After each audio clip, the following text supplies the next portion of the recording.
Hello guys! For today's vlog ay mag-hairstyle check nga muna tayo. Ito nga ang Monday hairstyle ng aming Ate Tricia. Nakalapan nga kami nung araw na yan kaya nga sabi ko kay Ate Tricia ay magbaon na lang siya ng pang lunch niya. Kasama nga namin si Aba at si Ate Trio na nga ay may iwan muna sa kanyang lola. Iwan nga din dapat itong si Taba kaso nga ay laging humahabol sa akin. At tingnan nyo nga ang isang bata talaga naman sayang-saya at siya ngay nakasama. Nakadikwatro pa.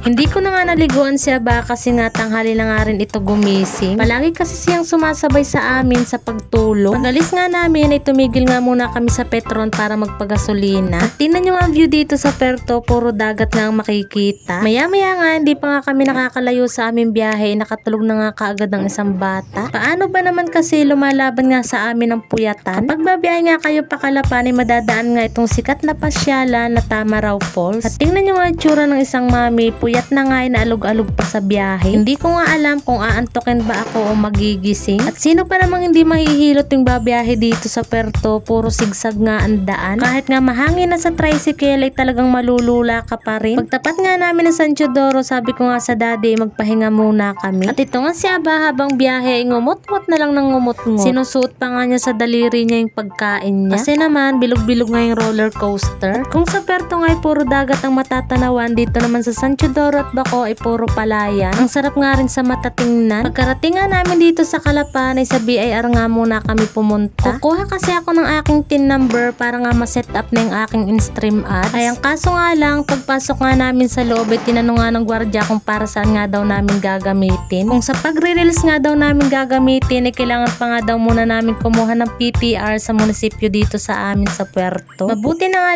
lamang at may ibang pakay nga talaga kami kung ba't pumunta kami dito sa Calapan. Dahil kung hindi nga, lugin-lugi nga sa biyahe at sa abala. Kaya nga rin pala kami pumunta dito sa Calapan para nga bumili ng panindang bigas. At sabi ko nga, isasabay ko na nga lang sana yung pagkuha ko ng TIN number. Nagpunta na nga kami dito sa isang bilihan ng bigas para nga mag-canvas. At sunod naman nga, dito naman kami pumunta sa bandang Nauhan. At dito na nga rin binili ng daddy yung aming panindang bigas. At tingnan nyo nga guys, bagong ani nga at mabango itong nabili naming dinorado. Yung mga nakarang kasi naming nabili ay halos wala ngang amoy. Paalis na nga kami at mapunta nga kami kina Brother Leody. Dito kasi kami bumibili ng mantika at itlog at hindi nga ito kalayuan sa binilhan namin ng bigas. Ayan nga si Brother Leody yung nakasakay nga sa sasakyan. Ma-share ko nga lang sa inyo nung panahon ng bahang-baha sa Calapan ay si Brother Leody nga yung tumulong sa amin. Nasiraan kasi kami noon ng tricycle sa sobrang taas nga ng baha. Kung hindi nga niya kami natulungan noon, baka nga sa tricycle na lang kami matulog at di na nga makauwi sa Puerto. At tingnan nyo nga si kuya na nagsasali ng itlog, talagang nga ako'y bilib na bilib. Sabi ko nga kung akong gagawa nun ay baka nga naglaglaga ng mga itlog. Dito na rin nga kami bumili ng mantika dahil mas mura nga dito kaysa sa Puerto. Mabuti na nga lamang at naalala nga dalhin ng daddy ang basyo ng itlog dahil kung hindi nga baka basag-basag na bago makarating ng Puerto. Kargado na naman nga yung sasakyan namin tricycle kaya nga abot-abot na naman ang dasal ng perso. Pero sa awa nga ng Panginoon ay nakakarating naman palagi kami ng maayos. Thank you for watching. Bye!